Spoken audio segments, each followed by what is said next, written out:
హల్లెలూయా. దేవుని సన్నిధానంలో దేవుని ఆరాధించడం ఎంతో గొప్ప ధన్యత.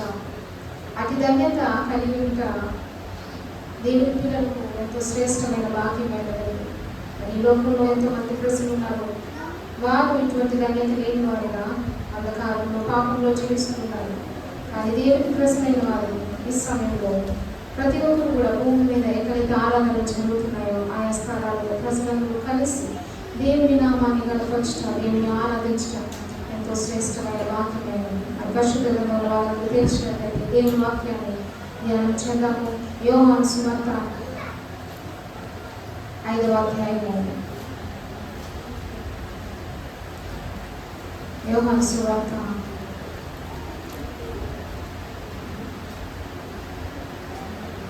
5వ అధ్యాయము 2వ వచనం. యెరూషలేములో గొర్రెల ద్వారం దగ్గర హెబ్రీ భాషలో బేతెస్దా అనబడిన ఒక కోనేరు కలదు. దానికి 5 మంటపములు కలవు. ఆయా సమయములకు దేవదూత కోనేటిలో దిగి నీళ్లు కదిలించుట కలదు.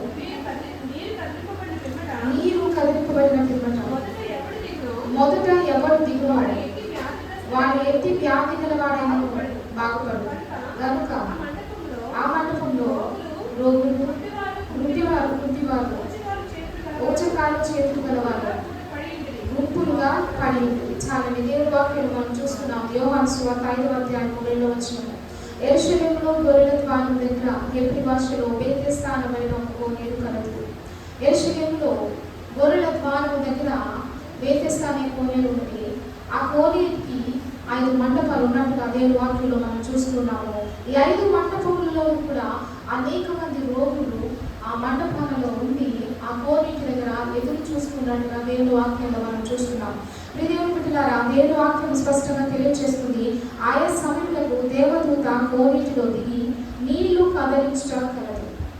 ఆ కోనేటి దగ్గరికి ఆయా సమయాలలో నియమింపబడిన సమయంలో దేవుని యొక్క సన్నిధి నుంచి దేవదూత దిగి ఆ నీటిని ఇటు అటు కదిలిస్తూ ఉంటుండగా ఆ మంటపములలో ఎవరైతే రోగులైన వారు ఉన్నారో వారందరూ కూడా మొదటగా ఆ కోనేటిలో అడుగు పెట్టినప్పుడు ఆ వ్యాధి నుంచి వారు విడుదల పొందుకునేవారు. అదే దేవుని వాక్యంలో మనం చూస్తున్నాము.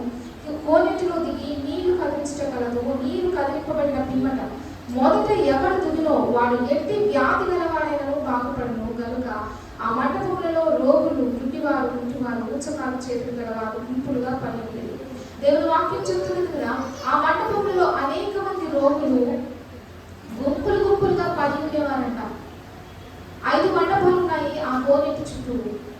ఆ 5 మండపాలలో కూడా జనము గుంపులుగా ఆ మండపాలు ఏవైతే ఉన్నాయో ఆ స్థలం ఏదైతే ఉన్నదో సరిపోలేనంతగా అనేక మంది రోగులు ఆ మండపాలలో ఉండి దేవుడు నియమించిన సమయంలో, నియమింపబడిన కాలంలో దేవదూత ఆ కోనేటిలో దిగి నీటిని కదిలించినప్పుడు ఆ నీటిలోనికి ఏ వ్యాధిగ్రస్తుడైతే మొదటిగా అడుగుపెట్టి దిగుతాడో ఆ వ్యాధి నుండి విడుదల పొందుకునేవారు. ప్రియమైన దేవుని బిడ్డలారా, దేవుని వాక్యంలో మనం చూస్తున్నాము. వ్యాధిగ్రస్తులు అనేక మంది అక్కడ ఉన్నట్టుగా దేవుని వాక్యంలో మనం చదువుతున్నాము. గుడ్డివారు, ఊచకాల చేతులు గలవారు గుంపులుగా పడి ఉన్నారని దేవుని వాక్యం చెబుతుంది. దేవుని ప్రజలైన వారు అనేకమైన సమస్యలతో, అనేకమైన ఇబ్బందులతో, అనేకమైన కష్టములతో ఉండవచ్చు. కానీ దేవుడు తన యొక్క సన్నిధానం నుండి నీకు సహాయం పంపించినప్పుడు ఆ సహాయము నీవు అందుకున్నప్పుడు వెంటనే ఆ సమస్య నుండి విడుదల పొందుకునే వ్యక్తిగా నీవు ఉంటావు. హల్లెలూయా, హల్లెలూయా. ఇక్కడ దేవుని వాక్యం చెప్తుంది, ఆయా సమయాలకు దేవుని దూత ఆ నీటిని కదిలించేదని. పరలోకం నుండి దేవుని దూత దిగి వచ్చేది. ఆ దేవుని దూత ఎప్పుడైతే ఆ నీటిని కదిలించేదో ఆ ప్రాంతంలో ఉన్న రోగులందరూ కూడా వెంటనే ఆ నీరు ఎప్పుడు కదులుతుందా, ఎప్పుడు కదిలితే ఆ కోనేటిలో మనం మొదటిగా దిగుదామని ఎదురు చూస్తూ ఉండేవారు. ఎదురు చూస్తూ ఎవరైతే వెంటనే ఆ నీరు కదిలించబడుట గ్రహించేవారో ఆ వ్యక్తి వేగంగా వెళ్ళి ఆ నీటిలోకి మునగగానే దేవుని శక్తి ద్వారా వారు స్వస్థత పొందుకునేవారు. అది దేవుని వాక్యంలో మనం చదువుతున్నాము. ప్రియమైన దేవుని బిడ్డలారా, దేవుని సన్నిధానంలో స్వస్థత ఆశీర్వాదం దాచబడినది దేవుని ప్రజలకు. అయితే ఇక్కడ అనేక మంది ప్రజలు అనేకమైన సమస్యలతో ఆ మంటపంలో ఉన్నట్టుగా దేవుని వాక్యంలో మనం చూస్తున్నాం. ఒక్కొక్కరు ఒక సమస్య కలిగి ఉన్నారు, ఒక్కొక్కరు ఒక్కొక్క ఇబ్బంది కలిగి ఉన్నారు. అందరికీ ఒకటే సమస్య కాదు, అందరికీ ఒకే పరిస్థితి కాదు. ఒక్కొక్క వ్యక్తి ఒక్కొక్క బలహీనత, ఒక్కొక్క వ్యక్తి ఒక్కొక్క స్థితిలో ఉండి అయ్యో మా ఈ వ్యాధి నుంచి మేము ఎప్పుడు విడుదల పొందుకుంటాము, మాకు ఎప్పుడు నెమ్మది కలుగుతుంది, మాకు ఎప్పుడు విశ్రాంతి దొరుకుతుంది, ఎప్పుడు మేము మళ్ళీ మామూలు స్థితికి వస్తామని చెప్పి అక్కడ వేచి చూస్తూ స్వస్థత పొందాలని ఎదురు చూస్తూ ఉండేవారు. ఎప్పుడు దేవుని దూత ఆ నీటిని కదిలిస్తుందాం, ఎప్పుడు మేము అందులోకి దిగుతామని చెప్పి మిమ్మల్ని దేవుని ద్వారా దేవుని సన్నిధానంలో వచ్చే దేవుని ప్రజలు నీ సమస్య ఎటువంటిదైనప్పటికీ, నీ ఇబ్బంది ఎటువంటిదైనప్పటికీ కూడా దేవుని సన్నిధానంలో మనం ప్రార్థించినప్పుడు దేవుని పాదముల దగ్గర దాన్ని పెట్టి దేవుని కొరకు ఎదురు చూసే మనసు నీవు కలిగి ఉన్నట్టయితే ఖచ్చితంగా దేవుని ఆశీర్వాదాన్ని చూస్తావు. హల్లెలూయా, హల్లెలూయా.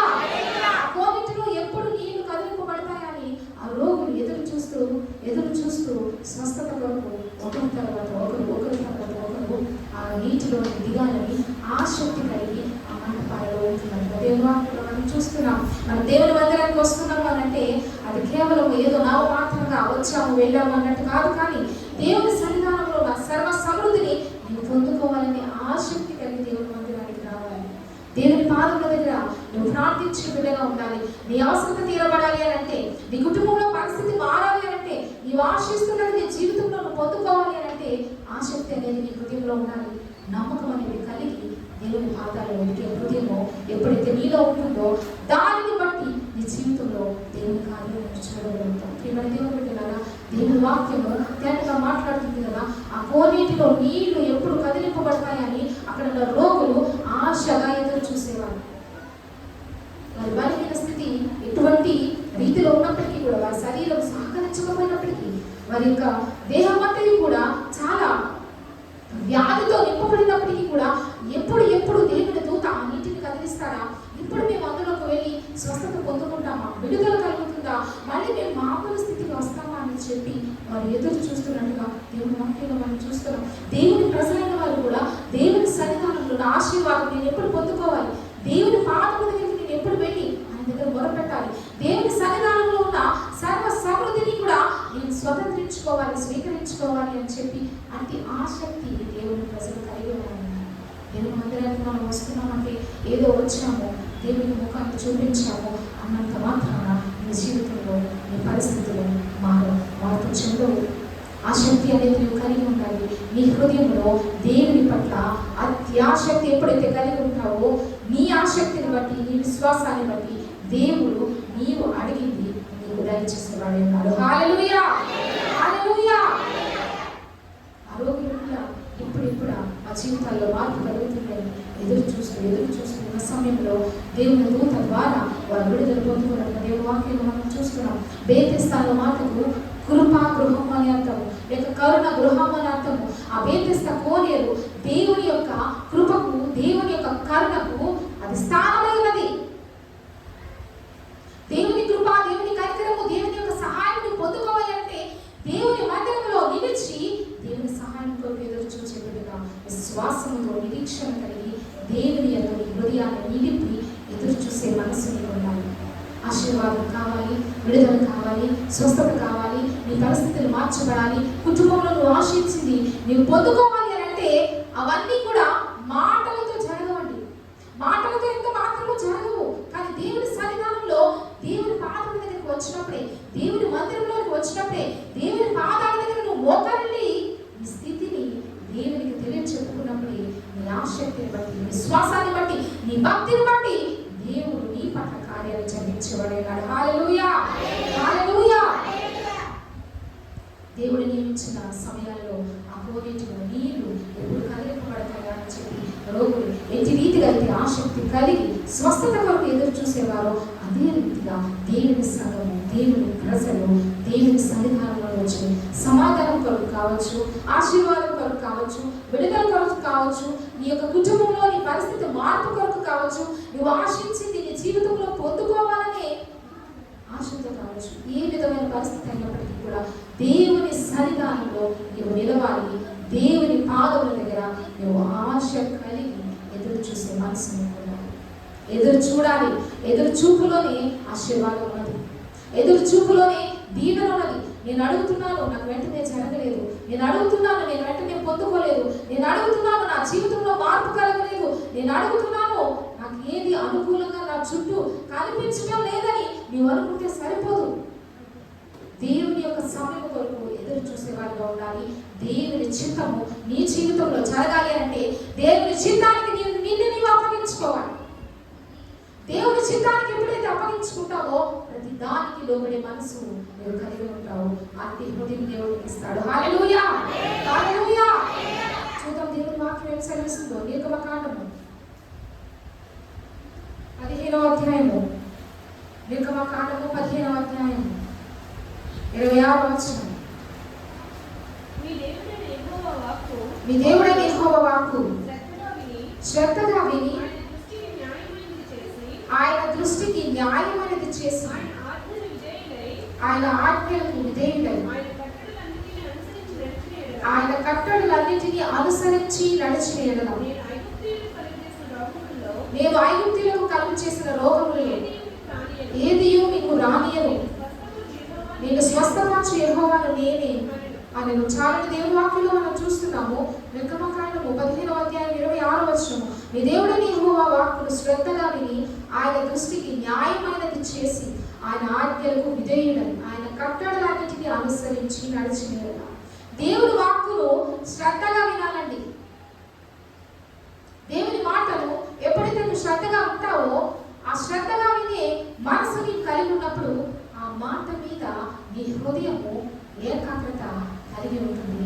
ఆ మాటను బట్టి నీ హృదయము ప్రతి నిమిషము కూడా దేవుని మాట, దేవుడు నాకు చెప్పాడు, దేవుడు బయలుపరిచాడు, ఈ మాటను బట్టి నన్ను నేను సరి చేసుకోవాలి, ఈ మాటను బట్టి దేవుడు ఇంకా నేను బలంగా ఎదగాలి అనే ఆశ నీలో కలుగుతుంది.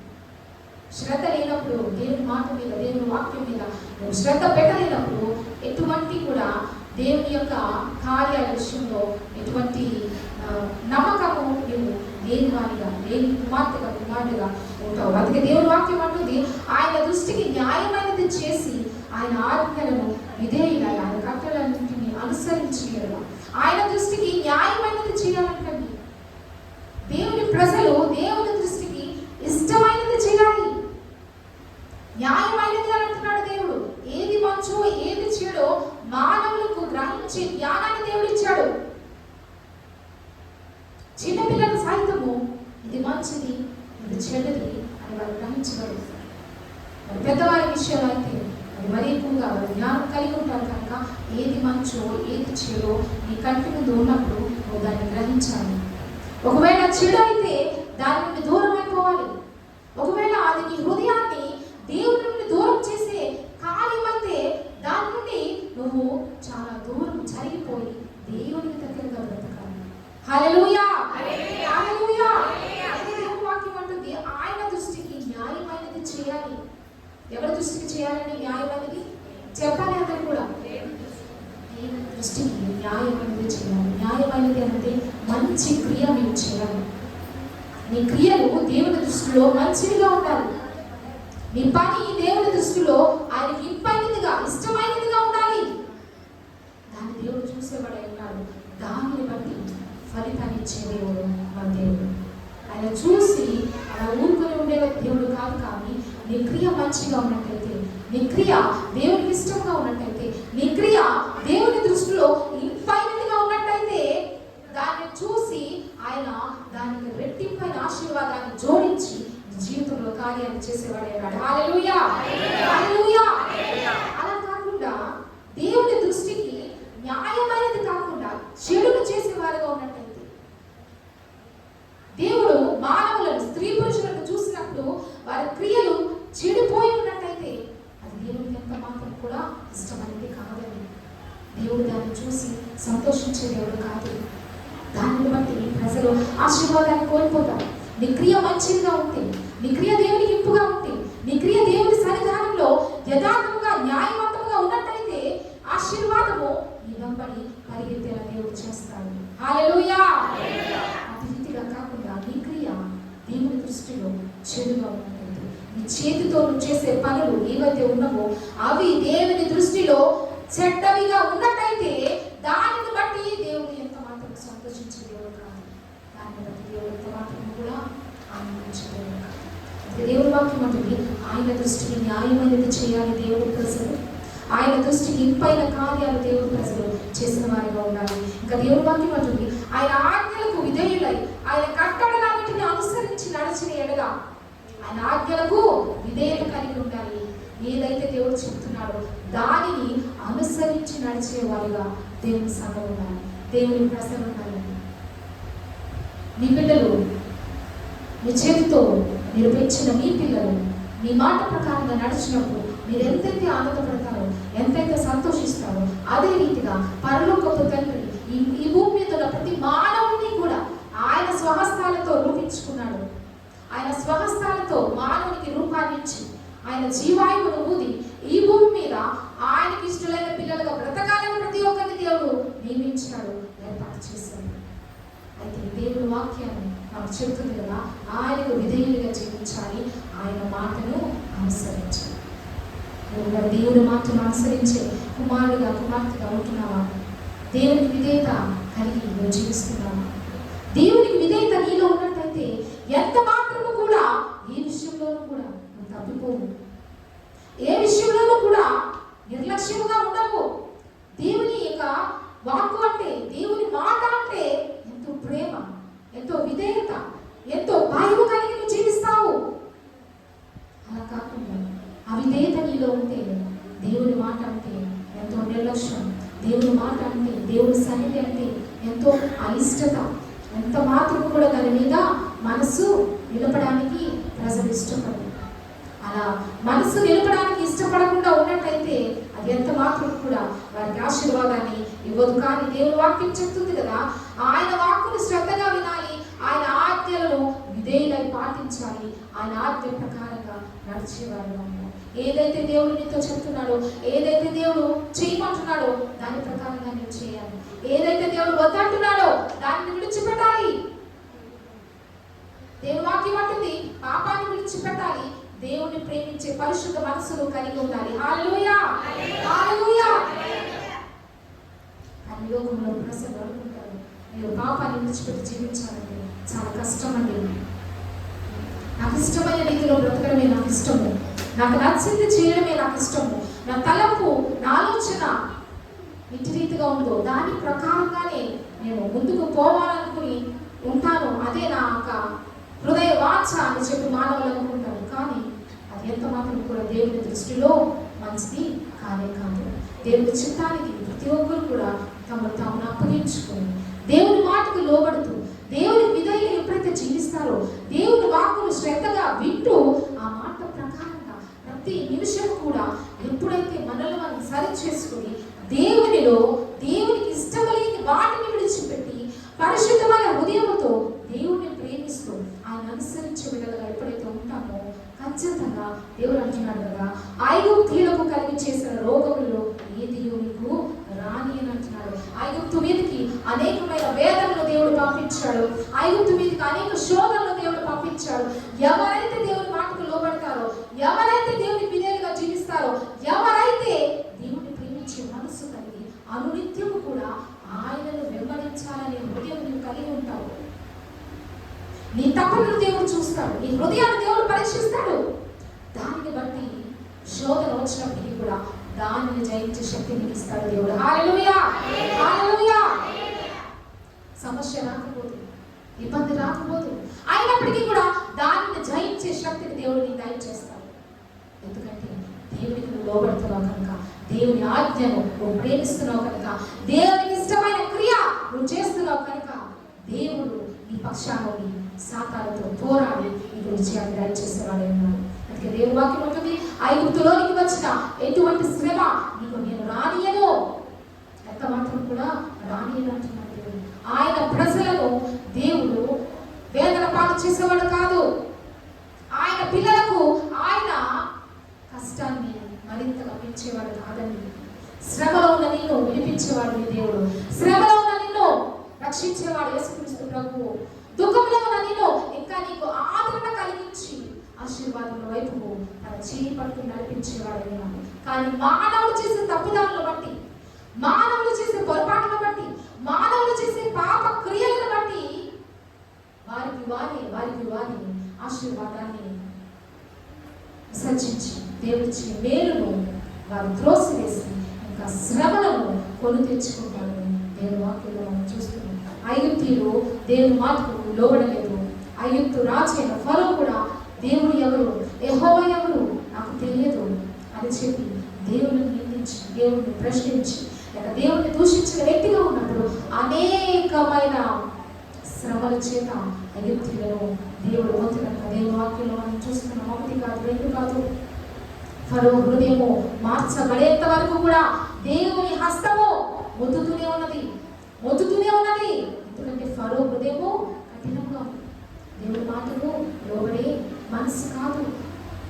కనుకనే దేవుడు ఫరోను అదే రీతిగా ఐగుప్తీయులను బాధించినట్టుగా దేవుని వాక్యం మనం చూస్తున్నాం. కానీ దేవుని పిల్లలకు మాత్రము అటువంటి శోధన దేవుడు రానిచ్చేవాడు కాదు.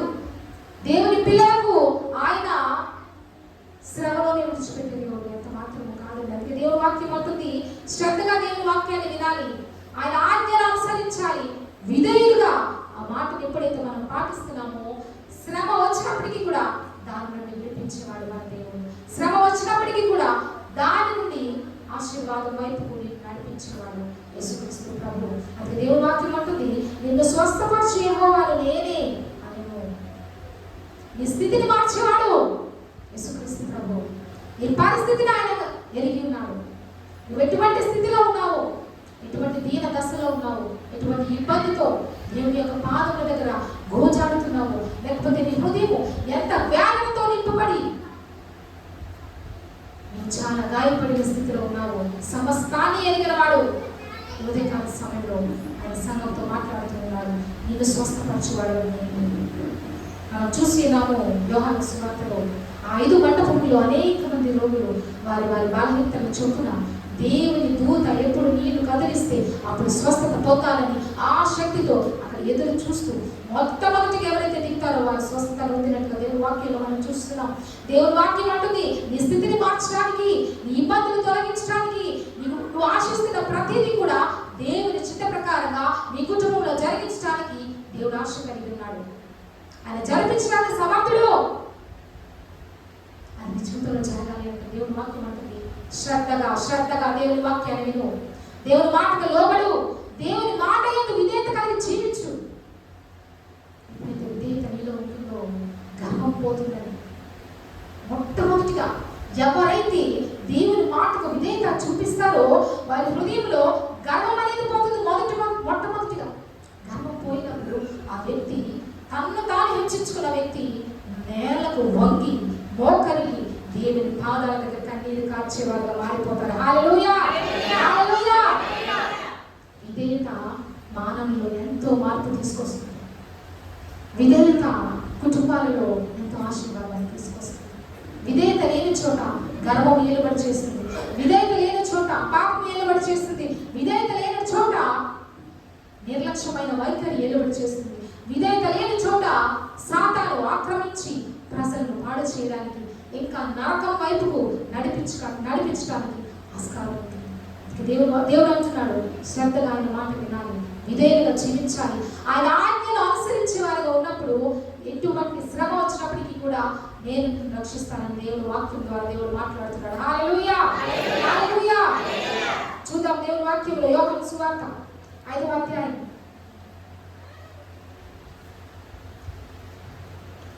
యోహాను సువార్త 5వ అధ్యాయం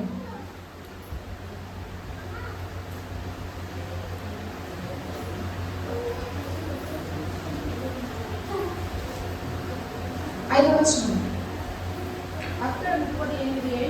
అక్కడ 38 ఏండ్ల నుండి వ్యాధిగల ఒక మనుషుడు ఉండెను. యేసు వాడు పడి చూచి వాడప్పటికి బహుకాలం నుండి ఆ స్థితిలో ఉన్నాడని ఎరిగి స్వస్థపడగోరుచున్నావా అని వారిని అడుగుతా ఆ రోగి, అయ్యా చాలా ఇక్కడ దేవుని వాక్యంలో మనం చూస్తున్నాము. అక్కడ 38 ఏండ్ల నుండి వ్యాధిగల ఒక మనుషుడు ఉండెను. ఆ మండపాలలో అనేక మంది రోగులు ఉన్నారు, కానీ వారి గురించి ఇక్కడ ప్రస్తావించబడలేదు. కానీ 38 తన శరీరంలో వ్యాధితో బాధపడుతున్న ఒక వ్యక్తిని గురించి దేవుని వాక్యము ఉదయకాల సమయంలో మాట్లాడుతున్న ఆ వ్యక్తి యొక్క వయస్సు ఇక్కడ రాయబడలేదు, కానీ ఆ వ్యక్తి యొక్క బలహీనత 38 ఏళ్లగా అతని శరీరాన్ని బాధిస్తున్నది. కదలలేని స్థితిలో ఉన్నాడు, నడవలేని స్థితిలో ఉన్నాడు. అతని కంటే ముందుగా ఆ నీళ్లు కదిలింపబడినప్పుడు అతను చూస్తుండగానే అనేక మంది స్వస్థత పొందుతుంటే ప్రతిదినము తనలో తానే వేదనతో, దుఃఖంతో, నలిగిన హృదయంతో, అయ్యో నేను ఎప్పుడు స్వస్థత పొందుకుంటాను, అయ్యో నా స్థితి ఎప్పుడు మారుతుంది, అయ్యో నేనెప్పుడు నీళ్ళలో దిగగలుగుతాను, నేనెప్పుడు మళ్ళీ మామూలు మనిషిని అవుతానని చెప్పి ఎంతో నిరాశతో, ఎంతో వేదనతో ఆ వ్యక్తి 38 ఏళ్ల నుండి ఆ బలహీనతతో బాధపడుతున్నాడు. ఆ మండపంలో స్వస్థత గురించి ఎదురు చూస్తున్నాడు. దేవుని వాక్యంలో మనం చూస్తున్నాం, యేసు వాడి పరిమిత చూసి వాడు అప్పటికి బహుకాలం నుండి ఆ స్థితిలో ఉన్నాడని ఎరిగి స్వస్థపడగోరుచున్నావా అని వాడిని అడగగా, ఇక్కడ మనం చూసినట్లయితే అతని కంటి ముందే ఎంతో మంది రోగులు ప్రతిదినము కూడా దేవదూత నీళ్లు కదిలించినప్పుడు వారు దిగడము, వెంటనే వారి రోగం నుండి స్వస్థత కలగడము, మళ్ళీ వారు ఆరోగ్యవంతులుగా ఆ నీటిలో నుండి మూలికి బయటకు వచ్చేసరికి వారి శరీరంలో ఉన్న బలహీనత అంతా పోయి సంతోషంతో ఆ మంటపాల గుండా వాళ్ళు వెళ్ళిపోవడం ప్రతిదినము వ్యక్తి చూస్తున్నారు. ప్రతిదినము ఆ కార్యాలు ఇతను చూస్తూ అయ్యో నా స్థితి ఎప్పుడు మారుతుందో చెప్పి ఎంతో వేదనపడుతున్నాను. కానీ నేను కదలేని స్థితిలో ఉన్నాను, నడవలేని స్థితిలో ఉన్నాను, నాకు సహాయం చేసేవారు ఎవరూ లేదే. నన్ను తీసుకువెళ్ళి ఆ దేవదూత నీళ్లు కదిలించినప్పుడు మొట్టమొదటిగా నేను అందులో దిగాలని ఆశపడుతున్నాను, కానీ నాకు సహాయం చేసేవారే లేరు అని చెప్పి వేదనతో, దుఃఖంతో ఆ స్థలంలో ఉన్నట్టుగా దేవుని వాక్యంలో మనం చూస్తున్నాం. ప్రియమైన పిల్లరా, ఆ వ్యక్తి దగ్గరకు యేసుక్రీస్తు ప్రభువు వచ్చారు. హల్లెలూయా, హల్లెలూయా. ఎంతో మంది అయితే ఒంటివారు వెళ్తున్నారు, స్వస్థపడుతున్నారు. ఓచకాలు చేతి గలవారు స్వస్థపడుతున్నారు. అనేక మంది రోగులు గుంపులుగా ఆ మంటపాల్లో పడి ఉన్నవారు వారి బలహీనతలని విడుదల పొందుకుంటున్నారు. కానీ ఈ వ్యక్తి అయితే మాత్రం 38 సంవత్సరాలుగా ఆ బలహీనత అతను వేధిస్తుంది. ఆ బలహీనత అతని శరీరాన్ని పట్టి పీలుస్తున్నది. స్వస్థత పొందాలని, విడుదల పొందాలని, మళ్ళీ మామూలు పరిస్థితికి రావాలని ఎంతో ఆశ అతని హృదయంలో ఉన్నది. కానీ కదలలేని స్థితిలో ఉన్నాడు, నడవలేని స్థితిలో ఉన్నాడు. ఏ స్థలంలో అయితే ఆ వ్యక్తి ఉన్నాడో అదే స్థలంలో ఉండి వేదనతో, దుఃఖంతో, నిరాశతో ఆ స్థలంలో స్వస్థత కొరకు ఎదురు చూస్తున్నట్టుగా దేవుని వాక్యం మనం చూస్తున్నాం.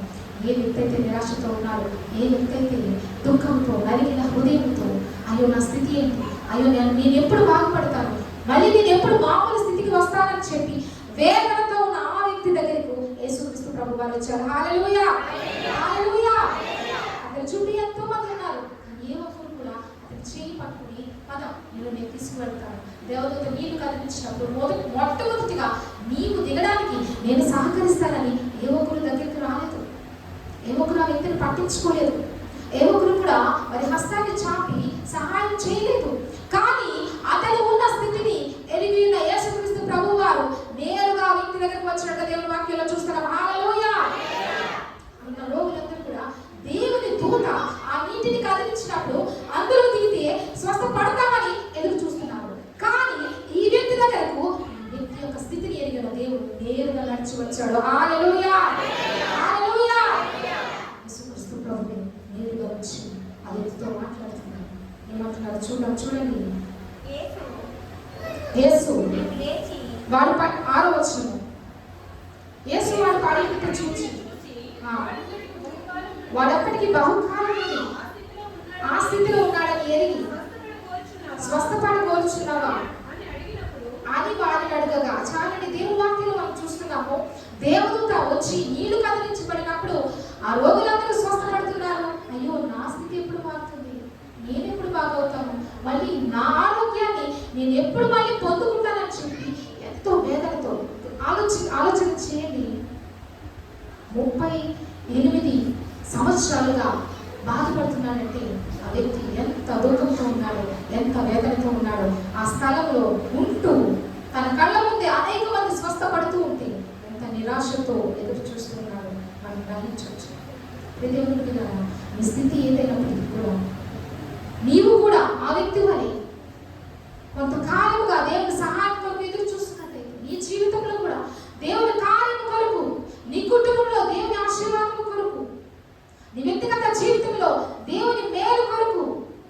కూడా బహుకాలముగా ఎదురు చూస్తున్న వ్యక్తి అయితే దేవుడు నీతో మాట్లాడుతున్నాడు.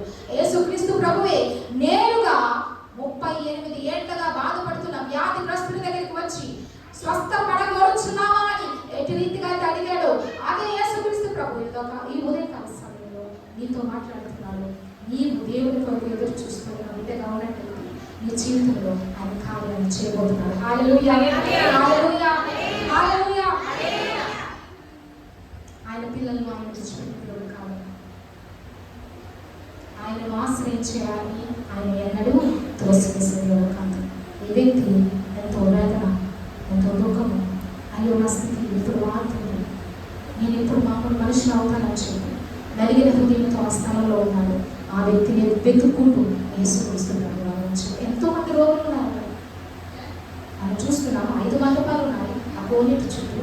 ఆ 5 మండపాలలో గుంపులు గుంపులుగా వ్యాధిగ్రస్తులైన వారు, రోగులైన వారు పడి ఉన్నారు.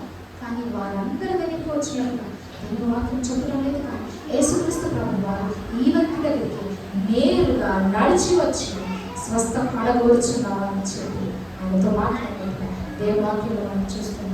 ఉదయకాల సమయంలో ఒకవేళ నీవు కూడా దేవుని సన్నిధానంలో బహుకాలముగా సమస్యలను బట్టి, ఇబ్బందులను బట్టి, ఆరోగ్య పరిస్థితిని బట్టి, కుటుంబ పరిస్థితిని బట్టి, ఆర్థిక సమస్యలను బట్టి, లేకపోతే నీ జీవితంలో ఆశీర్వాదం కొరకు ఎదురు చూసే బిడ్డగా నీవు ఉంటున్నావా? దేవునితో మాట్లాడుతున్నాడు. ఆయన నీ జీవితంలో కార్యం చేయడానికి ఈ ఉదయకాల సమయంలో తన సంఘంలో తన ప్రజలతో మాట్లాడుతున్నాడు. హల్లెలూయా, హల్లెలూయా. ఏ వ్యక్తి దగ్గరికి అయితే నేరుగా యేసుక్రీస్తు ప్రభు వారిని నడిచి వచ్చారో అదే యేసుక్రీస్తు ప్రభు వారు ఉదయకాల సమయంలో దేవుని మంత్రులతో, దేవుని సంఘంతో మాట్లాడుతున్నారు. ఆయన నీ పరిస్థితి ఎరిగిన వారు, నీ స్థితి దేవునికి తెలుసు. ఎటువంటి సమస్య నీ హృదయాన్ని వేధిస్తుందో, ఎటువంటి దుఃఖంతో దేవుని మందిరానికి వచ్చావు, నీ కుటుంబంలో నీ పరిస్థితి ఎలా ఉన్నదో, నీ శరీరంలో ఎటువంటి బలహీనత ఉన్నదో సమస్తం దేవునికి తెలుసు. అది దేవుడు మాట్లాడుతున్నాడు. నేరుగా నీతో నీ సహాయం చేయడానికి, నేను మళ్ళీ ఆ స్థితిని పైకి లేపడానికి ఆయన సమర్థుడై ఉన్నాడు, శక్తివంతుడై ఉన్నాడు. చూద్దాం దేవుని వాక్యము కీర్తన గ్రంథము 54వ అధ్యాయం. కీర్తన గ్రంథము 54వ అధ్యాయం.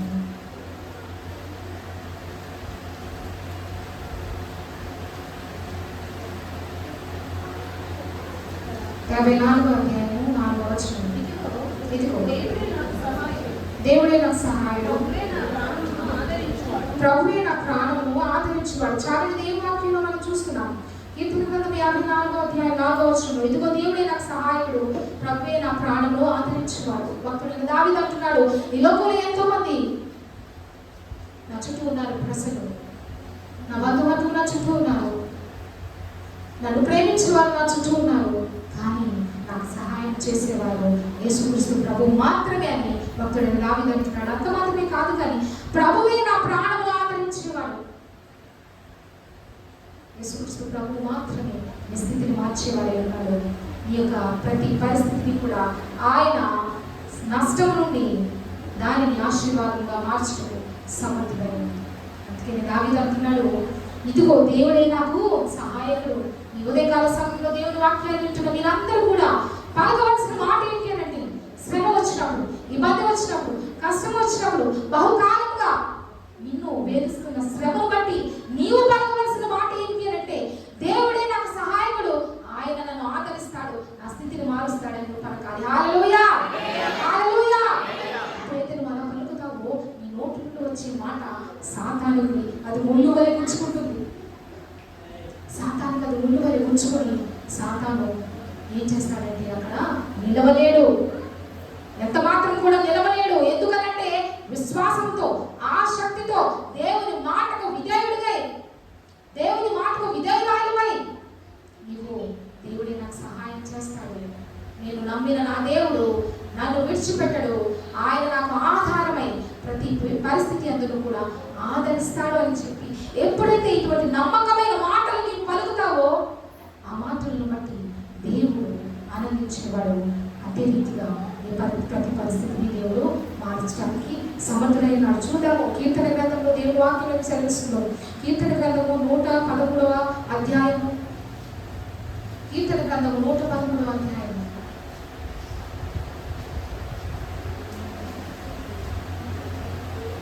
113వ అధ్యాయము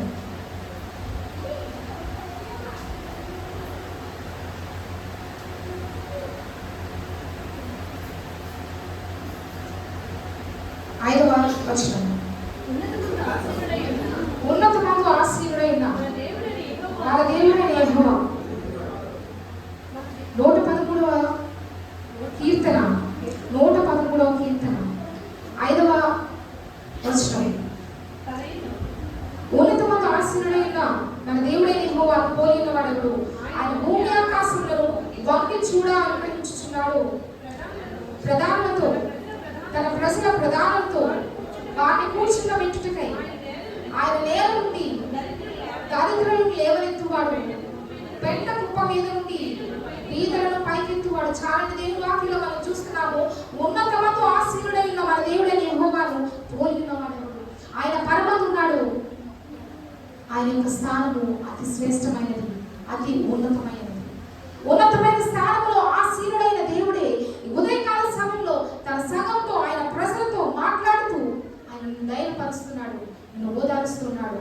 దేవుని వాక్యంలో దేవుడు మాట్లాడుతున్నాడు కదా, భూమి ఆకాశములను వంగి చూడ అనుగ్రహించుచున్నాడు. ఆయన పరమందుని భూమి మీద ఉన్న మానవులను ఆయన వంగి చూస్తున్నట్టుగా దేవుని వాక్యంలో మనం చూస్తున్నాము. దేవుని ప్రజలు ఎవరు మొరపెడుతున్నారా, ఎవరు విధేయులుగా ఉన్నారా, ఎవరు దేవుని మాటకు వారి హృదయాన్ని ఇచ్చి దేవునికి ఇష్టలుగా బ్రతుకుతున్నారా అని చెప్పి దేవుడు పరమందుని చూస్తున్నాడు. అంత మాత్రమే కాదు, కానీ ఎవరైతే దేవుని మాటకు అవిధేయులుగా ఉంటున్నారో, ఎవరైతే దేవునికి దూరంగా బ్రతుకుతున్నారో, ఎవరైతే ఇంకా దేవునికి ఇష్టం లేని కార్యాలను చేస్తూ ఇంకా దేవుని గాయాలను రేపేవారుగా ఉన్నారో అట్టి వారిని కూడా దేవుడు చూస్తూ ఉన్నాడు.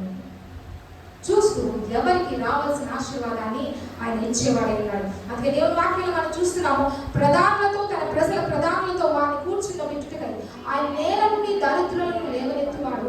పెంట కుప్ప మీద నుండి బీదలను పైకెత్తువాడు. ఎంత చక్కని మాట! ఇందులో ఎంతో గొప్ప అర్థము దాగి ఉన్నది, ఎంతో గొప్ప ఆశీర్వాదం దాగి ఉన్నదండి. ఆయన నేల నుండి దరిద్రులను లేవనెత్తువాడు. పెంట కుప్ప మీద నుండి బీదలను పైకెత్తువాడు. నేల మీద దీన స్థితిలో ఉన్న వ్యక్తులనంట ఆయన ప్రధానులతో కూర్చున్న పెట్టుటకు సమర్థుడంట. హల్లెలూయా, హల్లెలూయా. దీన స్థితిలో ఉన్న వారిని ఆయన ఆశీర్వాదానికి కంతలుగా మార్చే దేవుడు.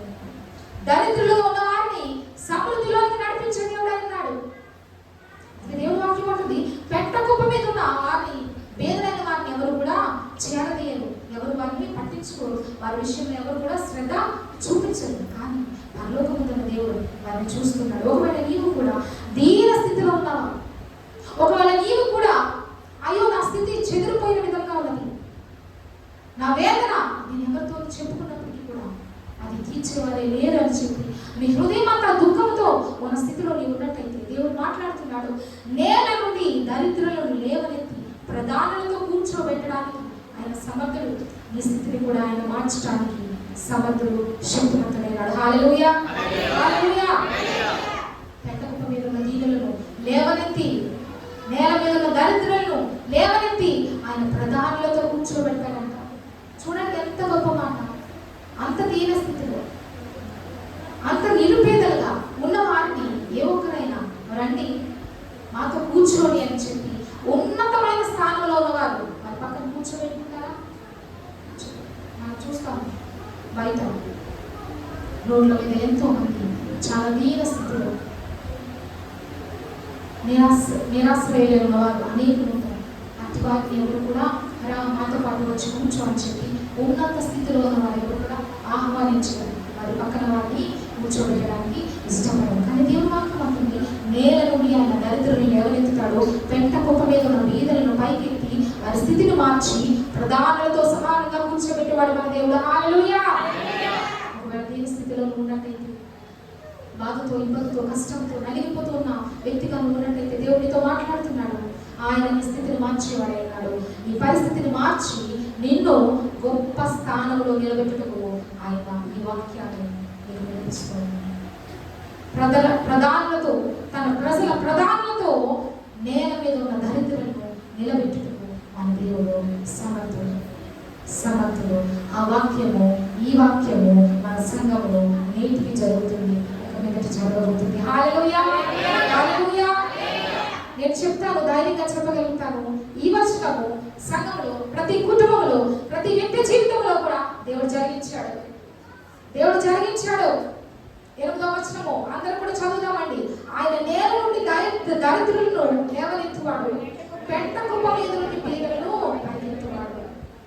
నువ్వు దీన స్థితిలో ఉన్నప్పుడు, దరిద్రము అనుభవిస్తున్నప్పుడు, కొరతతో ఉన్నప్పుడు, ఇబ్బందులతో నలిగిపోతున్నప్పుడు నీ దేవుడు నీ దగ్గరికి వచ్చి నీ స్థితిని మార్చివేసి ఈనాడు ఎంత దీవెనకరంగా మార్చాడో, ఎంత ఆశీర్వాదకరంగా మార్చాడో, ఎంతగా నిన్ను హెచ్చించాడో ఒకసారి జ్ఞాపకం చేసి ఒకసారి వెనక తిరిగి చూడండి. గడిచిన స్థితి ఎలా ఉంది, ఈనాటి స్థితి ఎలా ఉంది, దేవుడు ఎంత మార్పు చేశాడు. దేవుని మందిరంలో అడుగు పెట్టిన తర్వాత దేవుని సేవకుల ప్రార్థన మీ జీవితాలలో, మీ కుటుంబాలలో దేవుడు విని దాని ఫలింపులోకి తీసుకువచ్చినప్పుడు మీ జీవితాలు ఎంతగా మార్పు చెందాయో ఒక్కసారి వెనక తిరిగి చూసుకోండి. నువ్వు ఎన్ని కృతజ్ఞతలు చెప్పినప్పటికీ దేవునికి అది చాలా తక్కువే, అది చాలా తక్కువ. ఈ వాక్యము సంఘంలో దేవుడు జరిగించాడు. సేవకుల ప్రార్థన ద్వారా, సేవకుల విజ్ఞాపన ద్వారా ప్రతి కుటుంబం దీవెనకరంగా ఉండాలి, ప్రతి బిడ్డ ఆశీర్వాదకరంగా ఉండాలి. మా తండ్రి గారు అనేవారు, మన మందిరంలో ఉన్న వారందరూ కూడా మొత్తం సెల్ ఫోన్స్ అరకూర ఒక్కొక్కరి చేతిలో ఉండేది.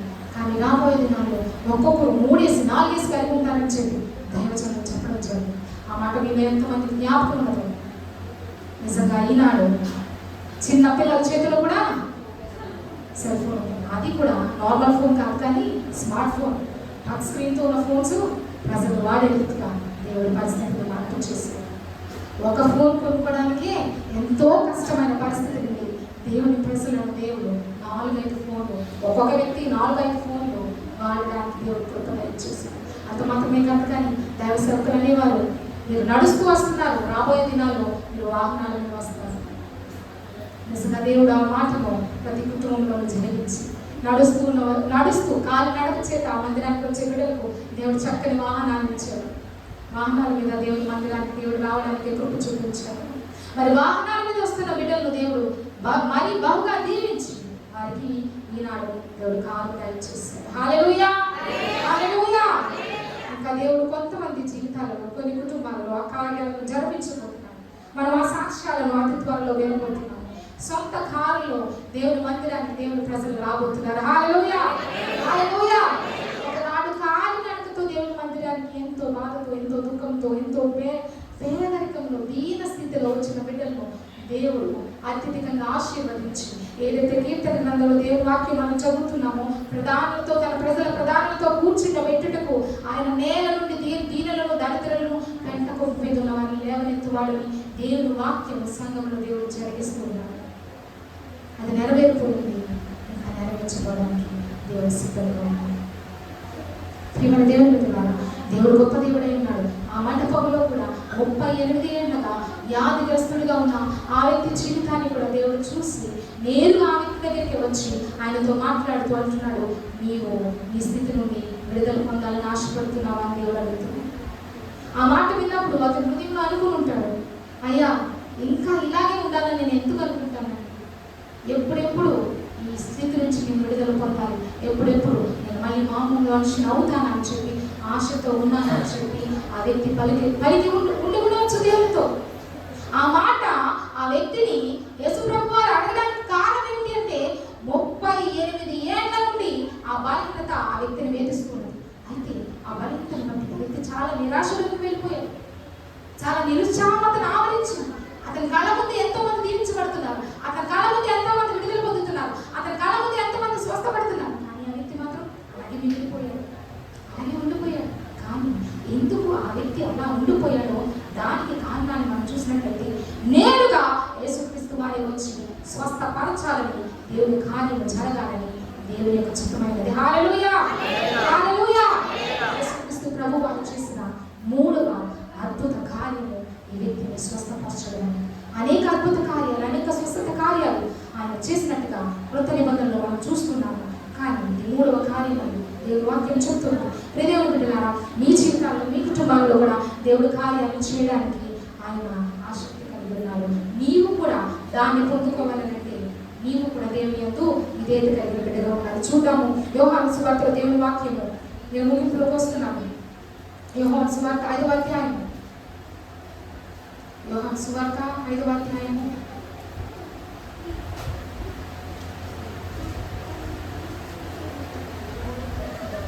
8వ వచనం. యేసు నీవు లేచి నీ పరుపెత్తుకొని నడుమని వారితో చెప్పగా వెంటనే వాడు స్వస్థత నుండి తన పరుపెత్తుకొని నడిచాడు. చాలండి, దేవుని వాక్యంలో మనం చూస్తున్నాము. యేసుక్రీస్తు ప్రభువారే నేరుగా వచ్చి ఆ వ్యక్తిని అడిగారు, నువ్వు స్వస్థపడాలనుకుంటున్నావా, నువ్వు బాగుపడాలనుకుంటున్నావా అని అడిగినప్పుడు ఆ వ్యక్తి అన్నాడు, అయ్యా నేను స్వస్థత పొందుకోవాలని ఎంతో ఆశతో ఉన్నానని అన్నప్పుడు యేసుక్రీస్తు వారు అంటున్నారు కదా, నీవు లేచి పరుపెత్తుకుని నడుమని వారితో చెప్పగా వెంటనే వాడు స్వస్థత నుండి తన పరుపెత్తుకుని నడిచాను.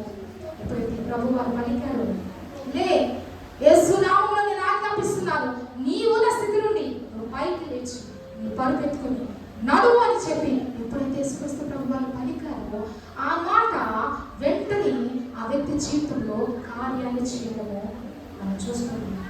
దేవుని మాట ఆ వ్యక్తి జీవితాన్ని మార్చివేసింది. హల్లెలూయా, హల్లెలూయా.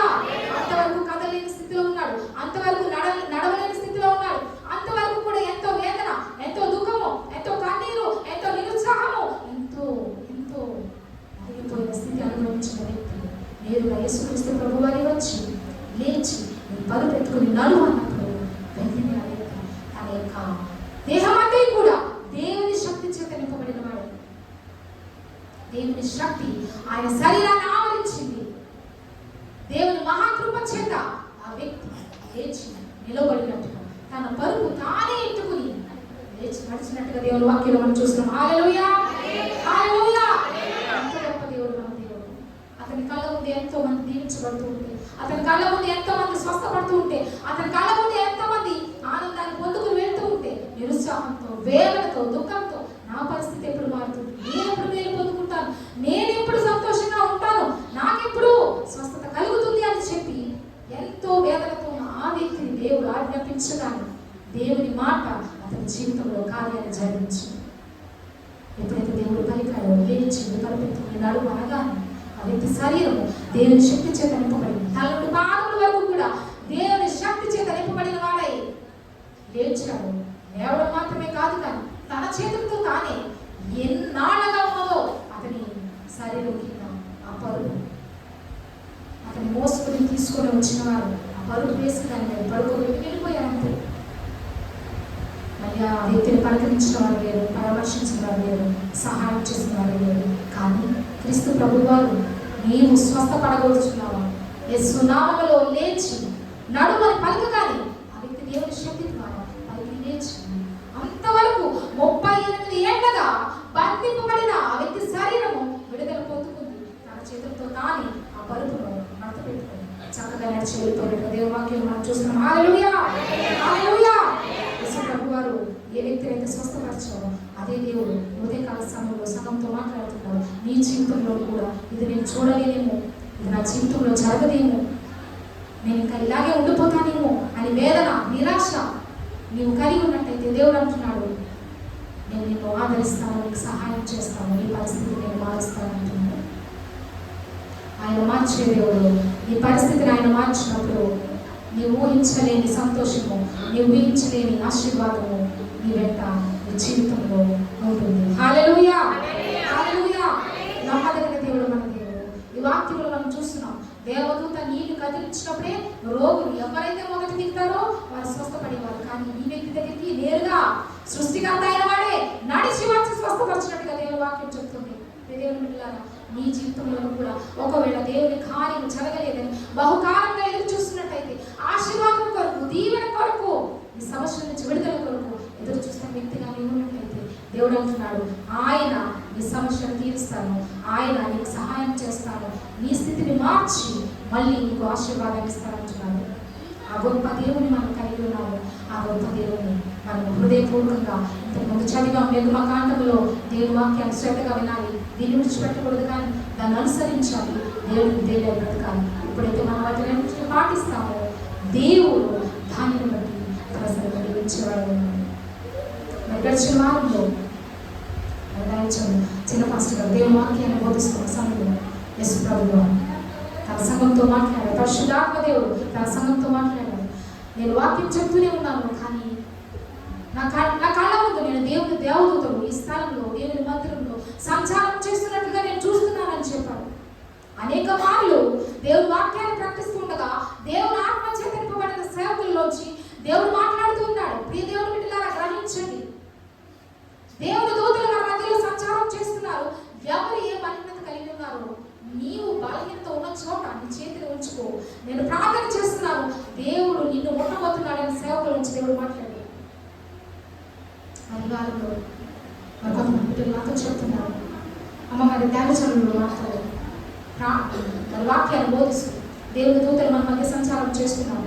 ఎవరైతే స్వస్థత కలగాలని మీ యొక్క శరీరంలో ఉన్న బాధను బట్టి మీరు వేదన పడుతున్నారు, మీ యొక్క దేహం మీద మీ చేతిని ఉంచుకోండి. నేను ప్రార్థన చేస్తున్నాను, దేవుని దూత మిమ్మల్ని ముట్టి స్వస్థపరుస్తున్నాడని చెప్పి సేవకులు పలికినప్పుడు నమ్మకంతో మా హస్తాన్ని బలహీనత ఉన్న చోట మేము వేసుకుని ప్రార్థన చేస్తామమ్మా.